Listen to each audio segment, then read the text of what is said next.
Bienvenidas y bienvenidos a esta nueva exploración. Hoy, eh, hoy vamos a contar la historia de una decisión, una que se tomó en el más absoluto silencio, pero que, bueno, cambió el curso de la historia. Y no es la historia de un general ni de un rey, no. Para nada. Es la de un artesano, un carpintero llamado José, que se enfrentó a una elección, pues, imposible. Siempre lo vemos ahí como una figura casi de adorno en el pesebre. Justo. Pero hoy vamos a intentar meternos en su piel, en su cabeza. Suena bien. Y para entender qué pudo pasar por su mente, tenemos, digamos, 3 pistas sobre la mesa. A ver, Una profecía muy antigua de Jeremías, el relato del Evangelio de Mateo, que todos creemos conocer, creemos. y una reflexión con una mirada muy franciscana que de alguna manera es como la clave para descifrar ese famoso silencio de José.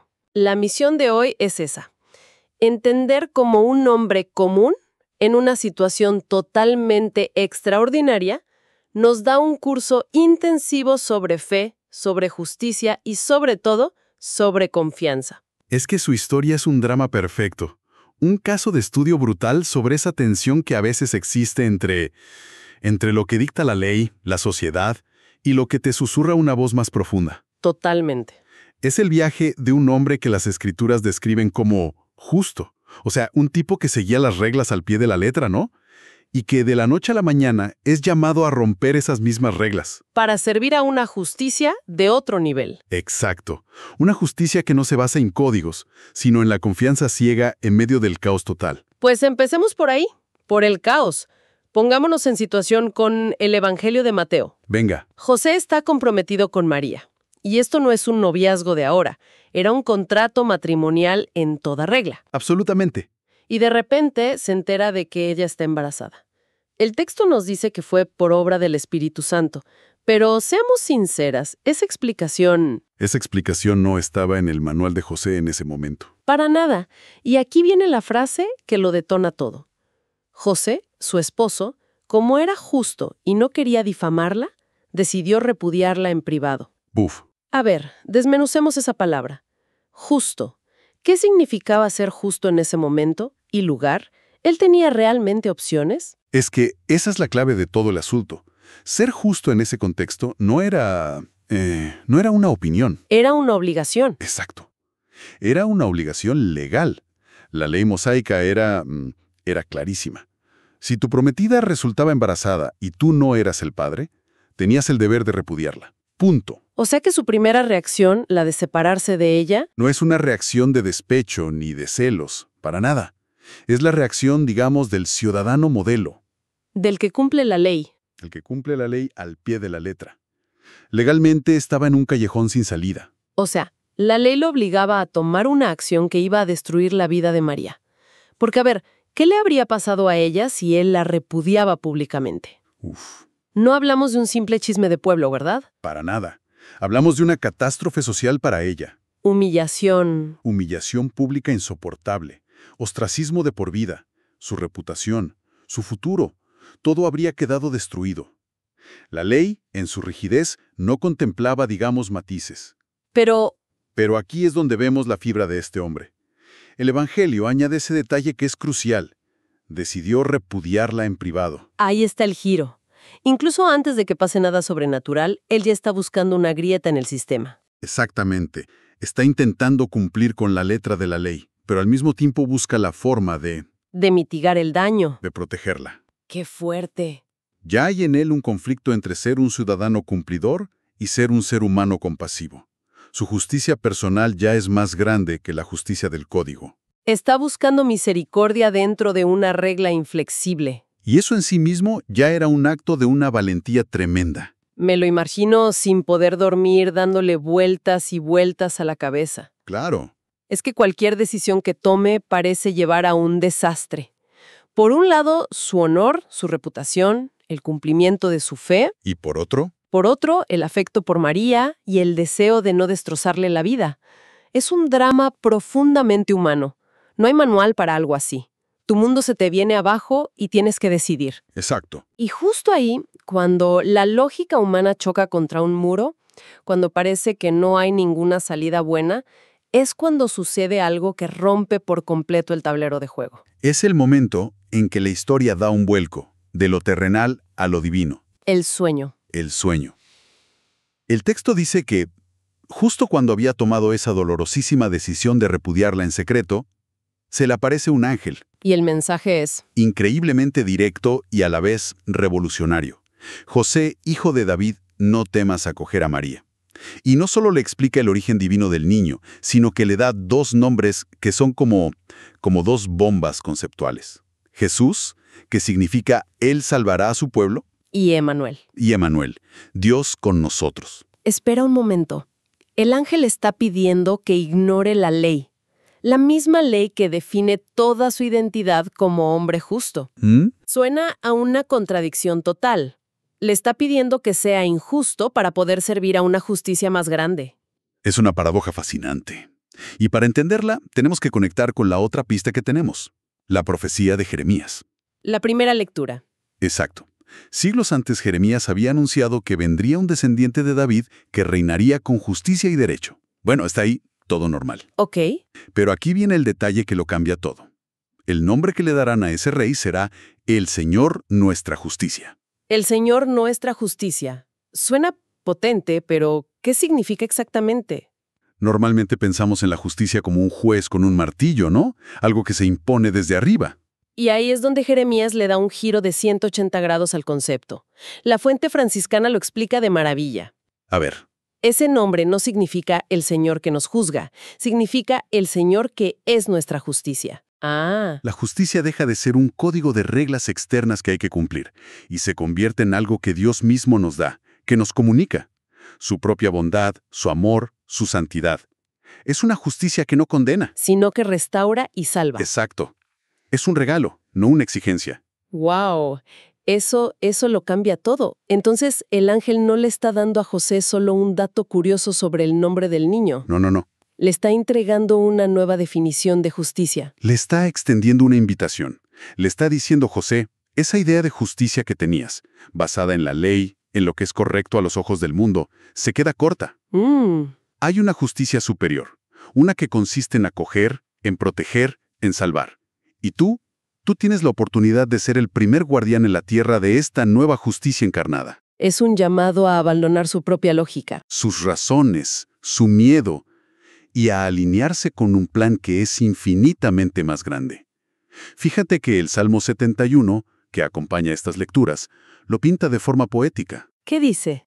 Habla de un rey que librará al pobre que clamaba, al afligido que no tenía protector.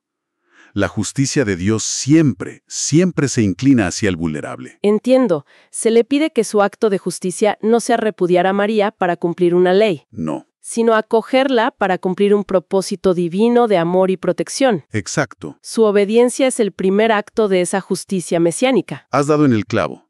Su sí silencioso es la puerta de entrada de esa justicia al mundo. Bien, entonces tenemos la ley humana, la revelación divina. Pero, ¿cómo se vive esto en el día a día? ¿Cómo se traduce esta teología tan elevada en una actitud concreta? Buena pregunta. Menciona que San Francisco valoraba más los gestos concretos que los grandes discursos. Claro. José parece el alumno estrella de esa escuela. Totalmente. Para la espiritualidad franciscana, José es el modelo perfecto. Y la clave está en su silencio. El silencio. Pero ojo, no es el silencio del que no sabe qué decir o del que está paralizado. La fuente lo describe de una forma preciosa. Lo llama una tímida y respetuosa veneración ante un misterio que lo desborda. Es la humildad. Es la humildad radical de entender que tus propias opiniones, tus juicios, tus planes, son insignificantes ante lo que Dios está haciendo. Es como si se diera cuenta de que, en ese momento, lo más inteligente que podía hacer era callar y escuchar. Exacto. Y después de escuchar, actúa, sin una sola palabra registrada en todo el Evangelio. Es verdad. La frase es de una simpleza demoledora. Cuando José se despertó, hizo lo que le había mandado el ángel. De la duda a la obediencia. Sin debate. Esto nos conecta con una idea teológica que es central para los franciscanos y que se llama kenosis. Suena a palabra de examen. ¿Qué es la kenosis? Jaja, sí. Es una palabra griega que suena muy técnica, pero la idea es simple y alucinante. Significa vaciamiento. Vaciamiento. Sí. La teología la usa para describir el gesto de Dios mismo que, teniendo todo el poder y la gloria del universo, decide voluntariamente vaciarse de todo eso para tomar la forma de lo más frágil y dependiente que existe. Un bebé humano. Un bebé humano no es un acto de poder, es un acto de amor que se abaja, que se hace pequeño. Y la obediencia de José sería como el reflejo humano de ese mismo gesto. Exacto. Él se vacía de sus propios planes, de su idea de justicia, de su derecho a repudiarla. Es un eco perfecto. Se despoja de sí mismo para hacer espacio a Dios. Por eso para los franciscanos la vida de fe es una sequela Christi. Otra expresión en latín. ¿Otra? Sí, pero que simplemente significa seguir las huellas de Cristo. No se trata de memorizar doctrinas, sino de vivir una historia, un relato existencial que imite ese gesto de amor humilde de Jesús. Y José es el primero que se pone en camino. El primero. Rompe con todas sus seguridades por confiar en lo que la reflexión llama un Dios amor. Me encanta una frase de esa reflexión que dice que la fe de José no es vivir en las nubes. Para nada. Al contrario, es una certeza dichosa que se posee con temor y temblor. Me parece una descripción tan honesta de la fe. Es que es así. No es no tener miedo, es actuar a pesar del miedo, confiando en que hay algo más grande que te sostiene. Es una fe que no te saca de la realidad, sino que te permite transformarla. Le da la fuerza para pasar del plan de repudiar a la acción de acoger. Una conversión radical. En un instante. Que nace de la confianza. De acuerdo. Después de haber desmenuzado todo esto, si tuviéramos que quedarnos con las ideas más potentes para la vida de cualquiera que nos escucha, ¿cuáles serían los puntos clave de la historia de José? Buena pregunta. Creo que podemos destilar 3 ideas que nos interpelan directamente. A ver. La primera es una invitación a revisar nuestra propia fe. La experiencia de José nos pregunta, ¿la fe se ha convertido en una costumbre, en una serie de fórmulas o rutinas que repetimos sin pensar? Ok. ¿O sigue siendo de un encuentro interpersonal renovado con lo divino? José se encontró con algo que le voló la cabeza en un sueño, y eso lo cambió todo. Es un llamado a buscar esos momentos de conexión real. Pasar de una fe de carnet a una fe viva. Lo entiendo. ¿Cuál sería la segunda? La segunda es un desafío a nuestra propia razón. La reflexión nos lanza una pregunta muy directa. ¿Cuál? ¿En qué áreas de nuestra vida nos refugiamos en la ley o en nuestras propias razones? Es decir, cuando decimos es que yo tengo razón o esto es lo justo, para justificar una decisión que quizás nos pide ser más compasivos, más abiertos. ¡Qué pregunta! José tuvo que romper su propia lógica para obedecer a algo más grande. Es una pregunta incómoda. Nos pide soltar el control y la necesidad de tener siempre la razón. Para confiar, cuesta mucho. Muchísimo. Y el tercer punto es sobre la justicia. Claro. La historia nos recuerda que la justicia mesiánica de Jeremías no es un ideal abstracto, no. La pregunta que nos deja es, ¿cómo se traduce nuestro amor a Dios en la práctica concreta de la justicia en nuestro entorno? El Salmo decía que la justicia de Dios se preocupa por el pobre, por el que no tiene protector. Entonces, nuestra fe en ese Dios nuestra justicia se vuelve creíble solo si se manifiesta en un compromiso real con los más vulnerables. Es la prueba del algodón de nuestra fe. Exacto. ¡Qué recorrido! Empezamos con el drama casi íntimo de un hombre bueno atrapado en una situación imposible y hemos terminado explorando la naturaleza misma de la justicia divina, el poder de un silencio que escucha y una fe que no es una idea, sino un encuentro que te cambia la vida de arriba abajo. Ha sido un viaje profundo a través de su dilema, ¿sí? Y si me permites, me gustaría cerrar con un último pensamiento. Claro. Algo que se deriva de la reflexión franciscana, para dejarlo resonando. Adelante. La reflexión apunta que una vida de fe, como la que intentan vivir los franciscanos, exige una actitud de agradecimiento, y a partir de ahí propone una pregunta final que va más allá de qué hacer o qué es justo. ¿Y cuál es? Es más íntima. Dice así, ser conscientes de que, a pesar de nuestras torpezas y limitaciones, Dios nos sostiene y nos auxilia, y aquí cita al profeta Isaías, puede traducirse en una mayor libertad y serenidad en nuestra propia vida. No se trata solo de qué hacer, sino de cómo vivir. Es una invitación a conectar la fe no solo con la acción correcta, sino con una paz interior profunda, una paz que nace de saberse sostenido, incluso cuando, como José, no entendemos absolutamente nada de lo que está pasando.